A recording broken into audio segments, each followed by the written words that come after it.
चित्रा नक्षत्र. चित्रा नक्षत्राचा स्वामी मंगळ हा ग्रह आहे. साहसी, विषयासक्त, कलाप्रिय, महत्त्वाकांक्षी, संगीताची आवड, वाक्पटू, उत्तम बातमीदार, विरुद्धलिंगी आकर्षण, दुसऱ्यांना प्रेरणादायक, उच्च अभिलाषी, शृंगाराची आवड, मनकवडा, सरळ मनाचा, आदर्शवादी, संगीतावर प्रेम करणारा, चारित्र्यवान, अलंकारप्रिय, सामाजिक कार्याची आवड, कला व साहित्यात रुची, भिन्नलिंगी आकर्षण, कलाकौशल्याची आवड, लोकात प्रिय असणारी असे हे चित्रा नक्षत्र आहे. स्वाती नक्षत्र. स्वाती नक्षत्राचा स्वामी राहू हा ग्रह आहे. संवेदनशील, स्पष्ट वक्ता, क्वचित अडखळत बोलणारा, बुद्धिमान, अंतस्फूर्ती, भविष्यवेत्ता, सहानुभूती दाखविणारा, पटकन रुसणारा, भावनाशील, तर्क करण्यात निपुण, स्पष्ट वक्ता, चतुर, ईर्ष्या करणारा, सामाजिक कार्याची आवड, अधिकार गाजवणारा, स्वप्नाळू, भिन्न लिंगाबाबत संकोची वृत्ती हे स्वाती नक्षत्राचे गुणधर्म आहेत. विशाखा नक्षत्र. या नक्षत्राचा स्वामी गुरु हा ग्रह आहे. उतावळा, चतुर, प्रतिष्ठित, प्रणयी, लोभी, विनाकारण भटकंती, जुगारी, कामासक्त, प्रतिभावान, ईश्वरभक्त, शक्तिशाली, अधिकारपूर्ण वाणी, दृढ निश्चयी, अनैतिक, बेकायदेशीर कृत्य करणारा, प्रवासाची आवड, हौशी, धर्मपरायण, लैंगिक विकृती, लोभी वृत्ती, स्वतंत्र विचार, अभिमानी, मत्सरी, शिवभक्त, गोष्टी सुप्त ठेवण्याकडे लक्ष, सज्जनांचा सहवास ठेवणारी, प्रवासाची आवड. विशाखा नक्षत्र. अनुराधा नक्षत्र.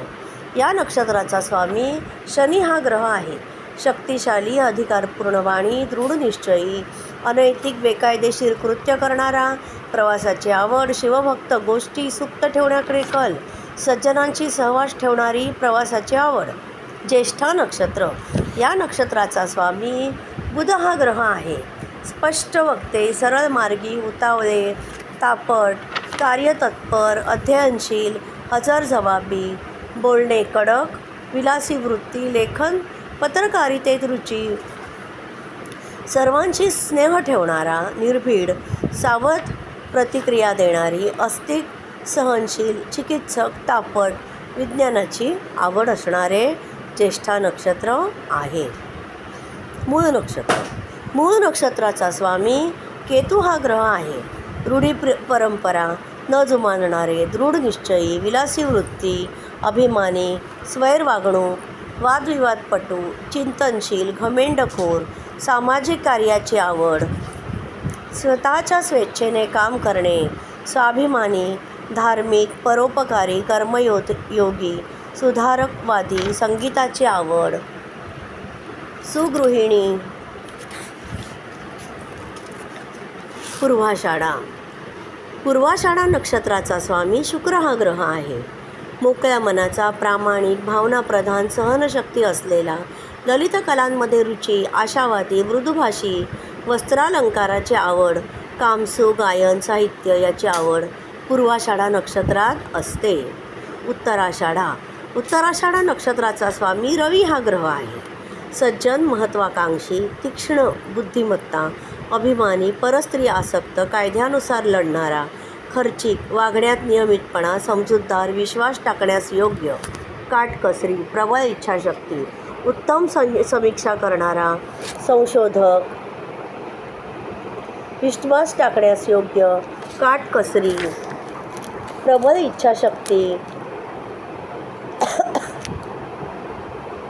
उत्तम समीक्षा करणारा, संशोधक, मेकॅनिक, कृतज्ञ, गृहकृत्यात दक्ष, दुसऱ्याच्या मनाचा ठाव घेणारा, साहित्य कलेत रुची, उत्तम वक्तृत्व, महत्त्वाकांक्षी, समाजकार्याची आवड, समजूतदार, बुद्धिमान, वादविवादपटू, दुसऱ्याला उपदेश करणारा हे गुण उत्तराषाढा नक्षत्रात येतात.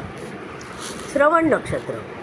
श्रवण नक्षत्राचा स्वामी चंद्र हा ग्रह आहे. चंचल, श्रद्धाळू, खादाड, समंजस, व्यवहारी, संशोधक प्रवृत्ती, स्वतः हित साधणारा, जबरदस्त इच्छाशक्ती असणारा, सुशील, उदार, पतिव्रता, काटकसरी, धर्मावर श्रद्धा ठेवणारी, कार्यकुशल, सगृहिणी, संशयी प्रवृत्ती ही श्रवण नक्षत्राचे गुणधर्म आहेत. धनिष्ठा नक्षत्राचा स्वामी मंगळ हा ग्रह आहे. प्रबळ इच्छाशक्ती, विश्वासास अपात्र, उत्साही, शीघ्रकोपी, वचनास वागणारा, वाचाळ, फटकळ, भांडकुदळ, ताबडतोब प्रतिक्रिया देणारा, संशोधक, कार्यतत्पर, मैत्रीला प्रामाणिक जागणारा, चंचल, बनेल वृत्ती, परिस्थिती, न्यायी प्रवृत्ती, लाजाळू, चतुर, संशयी वृत्ती, मानसिक त्रास, उदार, दानशूर, भावनाप्रधान, सामाजिक कार्यात रस असणारे, कष्टाळू, संसारी, काटकसरी, कर्तव्यदक्ष, धार्मिक, स्वतःचा हेका न सोडणारी, आज्ञाधारक, सेवावृत्ती ही धनिष्ठा नक्षत्राची वैशिष्ट्ये आहेत. शततारका या नक्षत्राचा स्वामी राहू हा ग्रह आहे. स्पष्टवक्ता, जिद्दी, धार्मिक, धर्मांधता, बडाईखोर, विलासी वृत्ती, वैज्ञानिक व तांत्रिक कार्याची आवड, उत्तम समीक्षक, विसराळू, चतुर, साहसी, आस्तिक, ईश्वरभक्त, स्पष्टवक्ती, काटकसरी, एकाचे दोन करून सांगणारी वृत्ती शततारका नक्षत्रात असते. पूर्व भाद्रपदा या नक्षत्राचा स्वामी गुरु हा ग्रह आहे. भावनाप्रधान, संकोची मनोवृत्ती, उदार प्रवृत्ती, विचारपूर्वक कृती करणे, प्रवासाची आवड, तर्कवादी, भिन्नलिंगी आकर्षण, भावनाप्रधान, चंचल, साहित्य संगीताची आवड, कायद्याचा रक्षक, प्रामाणिक, विनम्र, व्यवहारकुशल, लाजाळू, चतुर, संशयी, प्रवासप्रिय, कामाची आवड, गोड बोलणे, कुटुंबवत्सल, विनयशील हे पूर्व भाद्रपदा नक्षत्राची वैशिष्ट्ये आहेत. उत्तरा भाद्रपदा कष्टाळू, सदाचरणी, धार्मिक, विद्याव्यासंगी, समाजकार्याची आवड, वक्तृत्ववान, धैर्यशील, मृदुभाषा, महत्त्वाकांक्षी व ध्येयवादी, उत्तम वक्तृत्व, धर्मपारायण, क्षमाशील वृत्ती, परोपकारी, वेळप्रसंगी धाडसी हे उत्तरा भाद्रपदा नक्षत्राचे गुणधर्म आहेत. रेवती नक्षत्र या नक्षत्राचा स्वामी बुध हा ग्रह आहे. सरळ, निष्कपटी, धर्मपारायण, विचारपूर्वक कृती, विद्याव्यासंगी, तर्कवादी, द्विधा मनस्थिती, स्वामीभक्त, राष्ट्रभक्ती, कार्यक्षमता, मधुर भाषा, ईश्वरावर श्रद्धा, पतिव्रता, पारायण, वात्सल्य, संगोपनाची आवड, लाजाळूपणा, संसाराची आसक्ती. नक्षत्राचे गुणधर्म, कारकत्व याचा विचार जर आपण केला तर केतूची नक्षत्र ही अश्विनी, मघा, मूळ, बुधाची नक्षत्रे ही आश्लेषा, ज्येष्ठा आणि रेवती, मंगळाची नक्षत्रे ही मृग, चित्रा आणि धनिष्ठा, त्याचप्रमाणे कृतिका, उत्तरा, फाल्गुना ही नक्षत्रे जीवनावर अशुभ परिणाम करणारी दिसतात. कुंडलीतील ग्रह अंशपरत्वे 2 ते 3 नक्षत्रात आढळून येतात. उदाहरणार्थ आपण कर्केचा गुरु उच्च म्हणून अतिशुभ मानतो. तथापि सदर गुरु कोणत्या नक्षत्रात आहे त्यावरून गुरुचे शुभत्व वर्णन करावे. कर्केचा गुरु जर पुनर्वसू नक्षत्रात असेल तर संतोषी, योग्य निर्णय घेण्याची क्षमता असते. कर्केचा गुरु पुष्य नक्षत्रात असेल तर राज्ययोगी आणि बुद्धिमान असतो. आणि कर्केचा गुरु जर आश्लेषा नक्षत्रात असेल तर चंचल, आळशी आणि हट्टी वृत्ती दिसून येते.